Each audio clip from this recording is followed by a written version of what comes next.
Hello, and welcome to Two Therapists and a Microphone. I am Dr. Harrison Davis. And I'm Dr. Aisha Dickerson. Two Therapists and a Microphone is a show about mental health, relationships, and social issues that personally affect you. We broadcast live every Thursday evening at 7:30 p.m. on the Our Black Media Network. Harrison and I are two licensed psychotherapists with decades of clinical experience, and we want to hear from you. We want to hear about the situations and dilemmas that you're going through. So please send us your questions by visiting www.twotherapist.com and click on Ask Two Therapists at the top of the page. Gotcha. So in the past, we've been answering some of the questions from We the had some audience. good ones the last Yeah, couple we, of we weeks, did. too. And, it's just a little update on one of them. Remember the one I did, I think a month ago, about the young lady who hooked up with her ex-boyfriend at the homecoming game? Right. And then she And was pregnant and she so found I got out that another email okay. from a guy who is claiming that he watched the show. He is the fiance. Really? Yes. Oh. Yes. I haven't responded because I didn't know what to do, but I'll see what I can do with that. But today we have an exciting show for you guys. It's a topic that is very popular out there, and I suggested it to Dr. Aisha, and that's on narcissistic personality disorder. Yeah. As I listen to a lot of podcasts. Do you, Aisha? I listened to a few. I have a couple of favorites. Gotcha. Yeah, so I like to listen to a lot, and this particular topic is very popular. It's a Hmm. lot of people out there who are not therapists are talking about people who are narcissistic. They're giving some advice, and then I was a little bit confused about what they were saying. Some of it makes sense, some of it didn't. So that's when I asked you, do we want to talk about this topic so we can clear the air? Yeah, because it feels like to say saying someone is narcissistic is very popular now. When Yes, you feel like someone is cocky or they hurt your selfish. feelings Yep. or they set boundaries, then you think that they're being narcissistic. And I know that that's not the what most people say is not what I see when I look in the DSM for narcissistic personality disorder. But also, I do not work with people who have narcissistic personality disorder. I must also admit I have never diagnosed anyone with narcissistic personality disorder, but a lot of people are throwing, like you said, throwing that word around. I've gotten into a couple of arguments with some clients who thought their husbands or boyfriends had the disorder. And when I went through the DSM criteria and realized, no, they really don't, they were insisting that they are narcissistic. So this Hmm. is something that's like a little catchphrase that you're a jerk, you're selfish, you must be a narcissist. Right. You know, Just being mean to me. You're so narcissistic. So we decided to bring someone on here who does work with that population and who has diagnosed people with narcissistic personality disorder. And that is Stephanie Bright. Stephanie Bright received her Bachelor's of Arts degree from Brown University in Business Economics and worked in corporate banking and financial services in sales, management, and training. But after over a decade of working within the corporate environment, she decided to follow her passion for mentoring and coaching others and returned to graduate school, receiving her master's degree in clinical mental health counseling from Argosy University. Now, she has extensive experience working on certification in personality disorders, certification in clinical trauma, I'll say certified clinical trauma professional, and certification in clinical anxiety treatment professional. I hope I said that right. I feel like I jacked that all Good up. enough. But we she understood you. also has It's good enough. brain spotting training. Stephanie is currently in private practice using her clinical teaching and coaching skills to provide individual, group, family, and couples counseling, as well as conducting multifamily groups to help support people and clients during their recovery journey. She specializes in eating disorders, anxiety, depression, ADHD, OCD, trauma, personality disorders, couples and marital work, family and parenting issues, and young adult issues. She uses a unified treatment protocol, including cognitive behavioral therapy. You all might not know what all this is, but I do suggest that you Google it. Dialectical behavioral therapy, attachment There theory, you go. integrated family systems, and psychodynamic theory. Welcome, Stephanie. Hey, Dr. D. Hey, Dr. Harrison. How are you? We're good. I'm glad you're here. That's a lot of pathology you deal with. Okay. It's, you know what? I started out in eating disorders, and there is a lot of pathology, and it's really complex. And you get the family system that just kind of makes one big mess out of it. And you end up with a lot of personality disorders in there as well. So I like messes. I like cleaning them up. That's good. It takes a special person. So, the first question that I want to ask you is for our listeners, what is your definition of narcissistic personality disorder? Please keep it simple for the people who are reading the magazines. Right. So, okay, so the narcissistic personality disorder is not necessarily narcissism. All people with NPD will be narcissists, but not all narcissists have NPD. Okay. Wow, I didn't know that. So I the didn't DS either. the DSM has 9 criteria that are listed, and you cannot diagnose somebody for being a jerk. You can't. Yeah. You know, there are selfish people out in the world, and just because they're selfish or they don't really want to have any empathy for you, or they just want their way half the time, Yeah. it does not mean that they are a narcissist. It means they're a jerk. Yeah. Okay. And the problem is most narcissists don't think they have a problem, so they are not coming in to get diagnosed. And NPD just kind of sits there like, why do we have it most of the time? Because they're not the ones with the issue. The people that are the ones that are getting hurt by narcissistic personality disorder are the victims, Yeah. not the narcissists. The narcissists are sitting in CEO spots. They are sitting in lawyer spots. They are sitting in Presidential spots. I you heard said that it. I one too. didn't say it. I was stumbling around trying not to say it, but they are. And you know, you've got multiple types of narcissists, but those people don't think they have an issue, and so it's not like anxiety disorder or or major depression disorder where it's affecting their life, and they're like, "Oh, I got to get help." They don't. They don't. So what are So some of the essential features of NPD? So NPD, people who have a long pattern of grandiosity, this feeling of I am better than everyone else. Okay. Okay. It may not show up as some of our presidential people.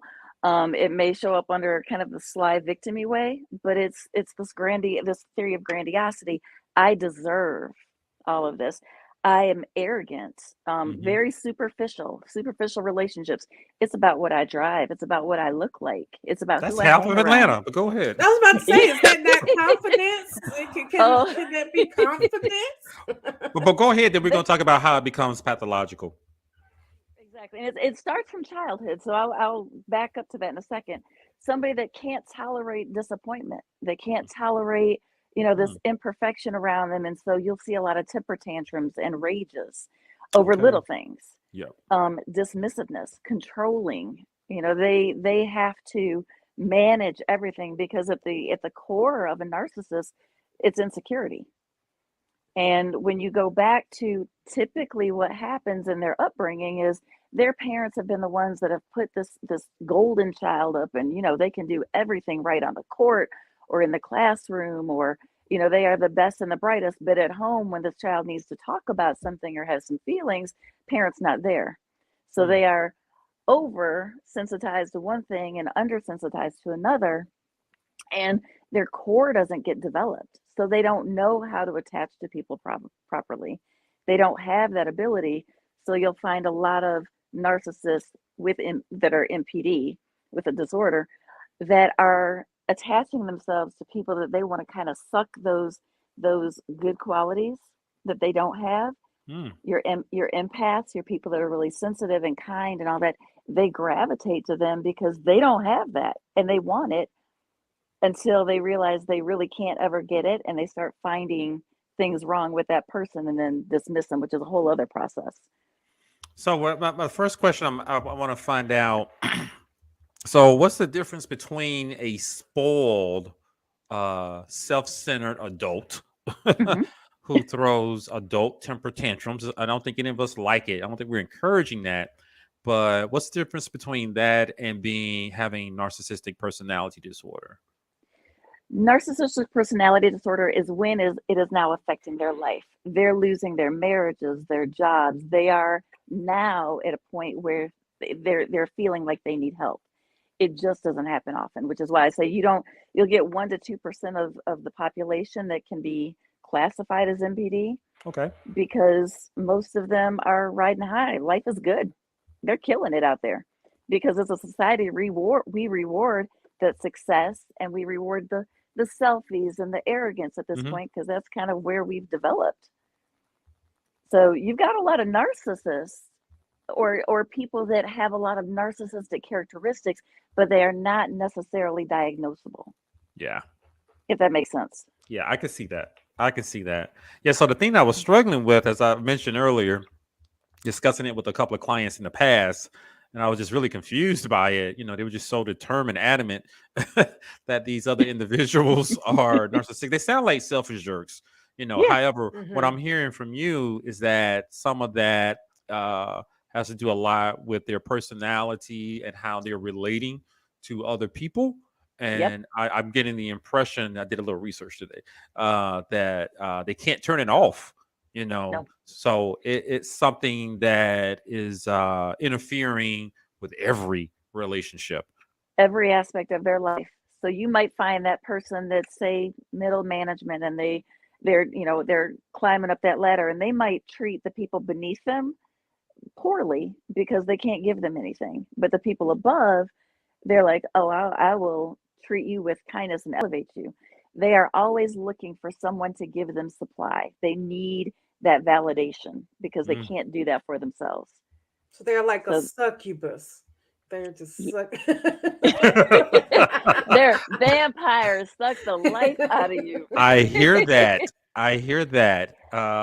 So how do they do that? I understand you mentioned that they don't have some of those desirable qualities that other people Right. might have. So how do they even attract the kind Mm. empath? Yeah. Like if they're that, is it a game, a show, or is theater? Well, think about it. If I know that I have to present a certain way in order to get what I want, and I am all about what I want, right? Hmm. So Okay. I see this girl, I see this guy, which whatever it is, I am going to present the best possible me. I am going to love bomb you. I'm going to give you the 100 roses. I'm going to take you, wine you, dine you. I'm going to give you everything because I want Overwhelm you to you with love. overwhelm you with love, and just I am your everything. Everything you ever dreamed of, that's what I'm going to be if I'm a narcissist, Okay. right? But The what problem is It's happens? like, Okay. and then Okay.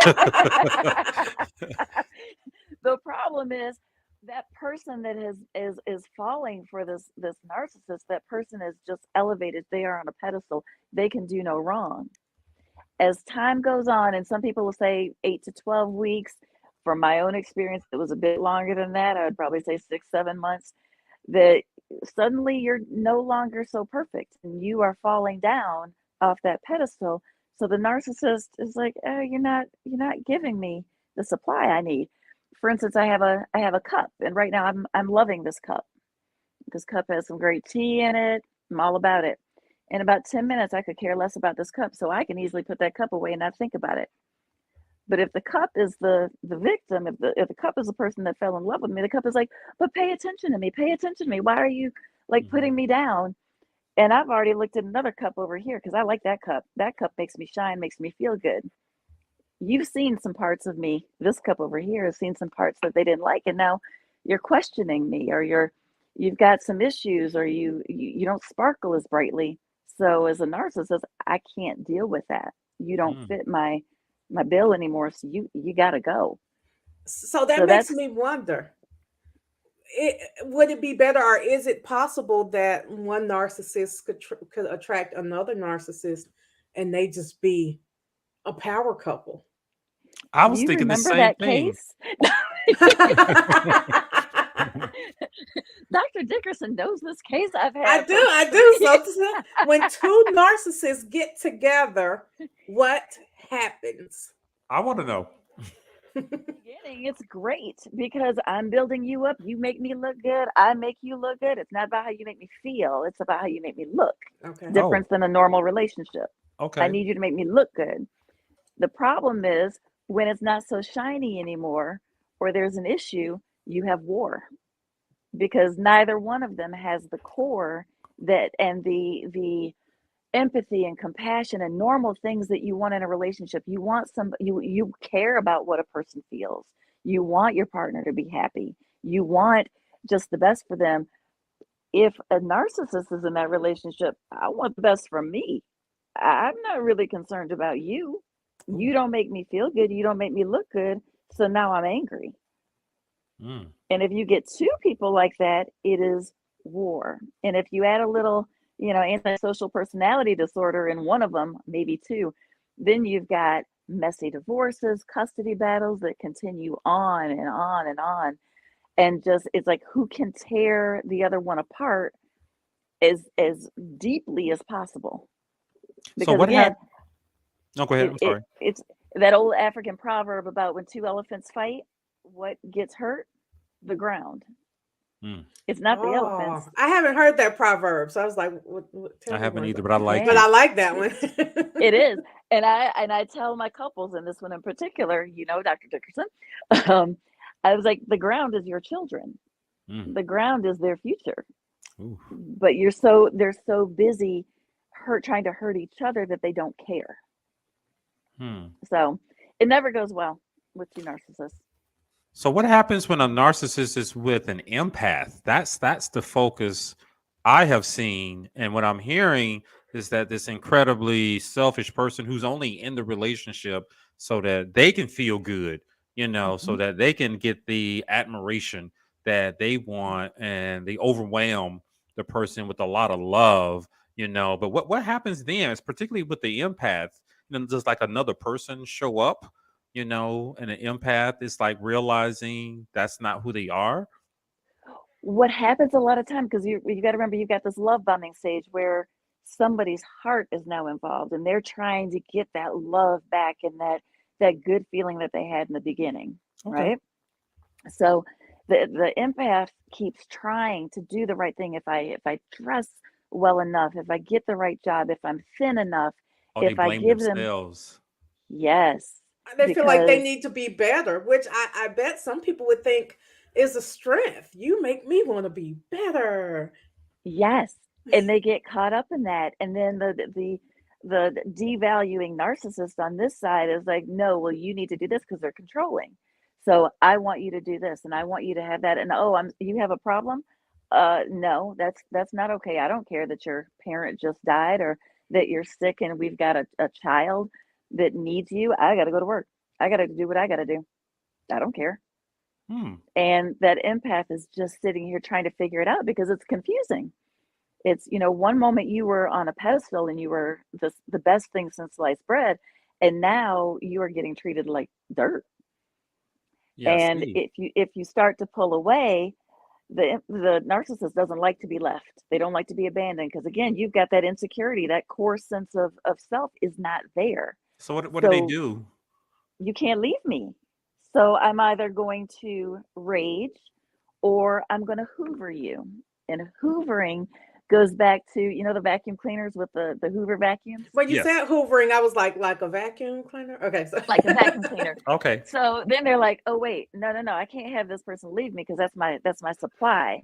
Even though I'm devaluing them, Yeah. they can't leave me. So now I do the sweet thing. I take them out on the great date. Let's go on a vacation. I do the nice thing. So then the empath or the victim is like, well, maybe see, I did this one thing and I got him to pay attention to me. So maybe if I keep doing that, he'll keep paying attention and we can have that love back. And Hmm. then as soon as the narcissist sees that, okay, I got him, you're hooked back in, back to devaluation stage. So the empath or the victim is always living in the state of confusion. Like, does he love me? Does he not love me? What do I do? I don't know how to make this right. I keep trying, and it must be me because Hmm. everybody else looks at this person like they're amazing. They're So why they're does the so empath stay there? Because it sounds like a lot of abuse. it sounds like though that it their behavior is positively reinforced, maybe when the ding. vacation. We do. We Ah. enable the empath is enabling, true. And why do they stay? Because they're still, if their heart's involved, which typically is, they're Okay. looking for that good part, that good, love thing that happened in the beginning. but it's just not coming, or they'll get pieces of it and they're still trying to figure out, like, how do I do this? Because, typically narcissists are men. Not always. I'm Not in all. agreement with that, Not but all. probably Not most. all. I have some women. I just want to 95%. add a footnote. I am clarifying, Dr. Harrison. I am. There are women too. I've had moms that are definitely narcissistic. Yeah. But when you've got a woman's heart involved and they're trying, and we typically think it must be us. There's something wrong with us. I'm not good enough. You're folks that have come from a trauma background. I'm never good enough. I have to do more and more and more to earn, because I don't feel worthy by myself. So it's great attraction. I'm trying to earn and he's devaluing. And then we get caught up in this cycle that is literally, as Dr. D said, sucking the life out of you. Mm-hmm. But at a certain point, you see a lot of these women that don't feel like they can leave. They don't feel strong enough to leave.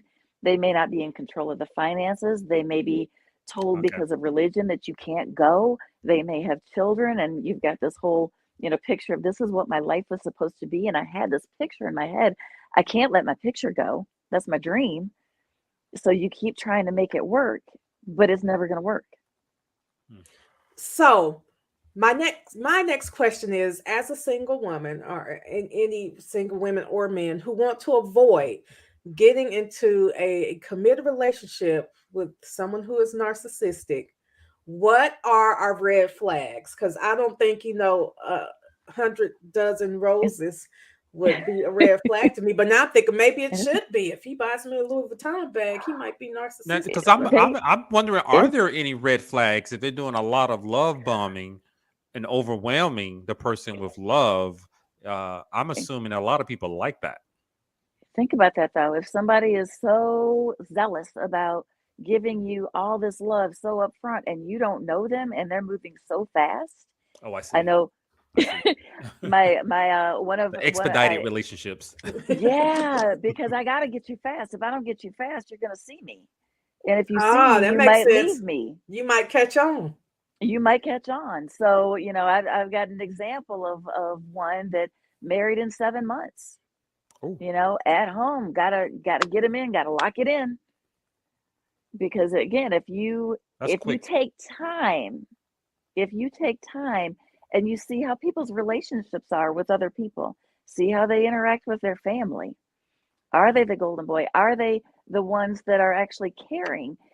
Go through something difficult and see if that person shows up. See if that person can be there when times are tough. Or are you just, if you're not supplying the need, are they going off to somebody else?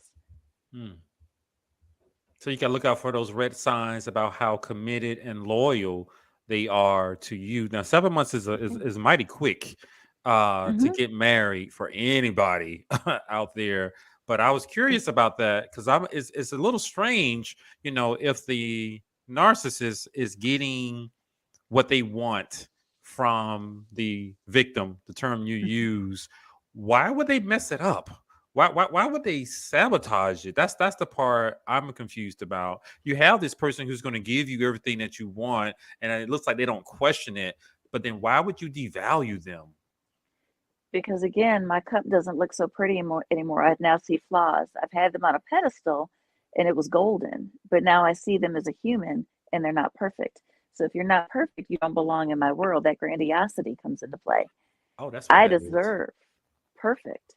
And you are now human, and I can do better. Oh, so they're really not gonna be happy with anyone. No. That's why you see them get married over and over and over again. Really? Is that a sign, getting married over and over and over again? Like maybe 3 marriages before age 38? Or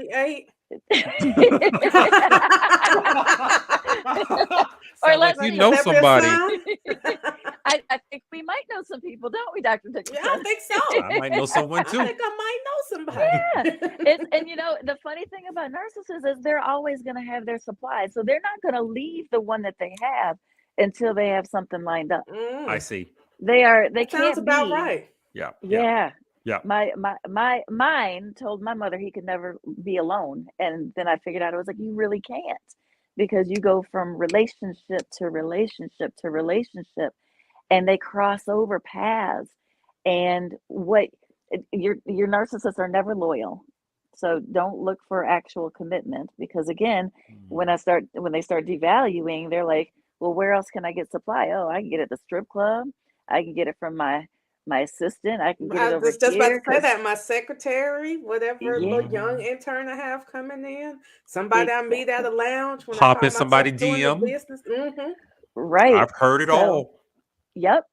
And there's just no capacity to actually have a good solid relationship with compassion and growth and want to, So they grow can't together. All these, love. no, they love according to what they know is love. Because again, remember where they come from. So love, when we think about love, like if I think about my kids, I Mhm. love my kids to the end of the moon and back. Mhm. They can do things wrong. They do all the time. I got 3 girls, but there is nothing that will diminish my love for them. They Gotcha. It's are unconditional. is unconditional. But a narcissist is going to be like it, and it shows up with my children. You know, well, you're not going to the school I want you to go to. I'm going to cut you off. You didn't do what I wanted you to do. You have an opinion that's different than mine. You contradicted me. You criticized me. Mhm. I can't deal with you. And they do what? They go have children with somebody else, start the next family. Yeah, Ah, that it's is because so unhealthy. yeah, they're not supplying. If your child, even your children, are not supplying that validation you need, that you are amazing dad or an amazing mom, then you don't have a place for them. So Wow. you can't. It is. It's sick, and it is sad. I'm trying to feel more compassion for my narcissist. I'm trying to dig deep, I but don't it think is that's really. necessary. But yeah. I mean, because they're living these lives that are so empty, and they don't have a sense of their own identity. They can't regulate themselves. They can't regulate emotions. They don't know how to connect and attach in a healthy way. Mm. And at a certain point, you get old. That game of running with the next young chick or the Yeah. next this, it's going to fall short. Because it sounds like a miserable lifestyle, never being content in love or Exactly. never having a really healthy attachment with anyone who you can rely on and they can rely on you because you're all Exactly. looking and then destroying people, who are in your path. Completely. That's what it looks like. And you're destroying lives, you're destroying people's dreams, you're destroying your children. Mhm. It's just like I heard it as a locust that just comes through and just takes over everything, and then they move on because again, that cup doesn't mean much. Wow. But a It's cup is a not serving person. me. That Mhm. cup is a person, or that cup Who, is people. wow. Okay. Yeah. So, and you mentioned love again. It goes back to, it needs to love means I feel good in the moment. So when a narcissist says I love you, they do in that moment. They love how they feel. They love how you make them feel. They love this environment. They're on this great date. They're on But it's vacation. It's awesome. temporary. Yes. It is Mm. dependent on how you're making me feel, not the fact that I love you for who you are. It's for I love me in this situation.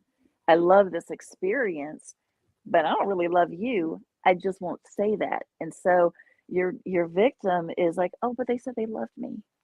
Oh, but Gotcha. they yeah." But the Although, definition of love, that's one of those questions ask early on. What does love actually mean to you? Tell me what it's been like when you've been in love. How long did that last? Ask the tough questions and see if you can get a glimpse into, how they dealt with long relationships. gotcha. Thank you, 'Cause it Stephanie. Mhm. you're So, welcome. we're about to run out of time. If someone is maybe in a relationship with a narcissist and they want to get out and need your help, tell us how they can get in contact with you. I am at Numa Counseling. So you can pull me up. My website is NUMA counseling at Gmail or at .com. You can reach me at 470-209-4814. My office is actually at Park Air Consultants in East Cobb.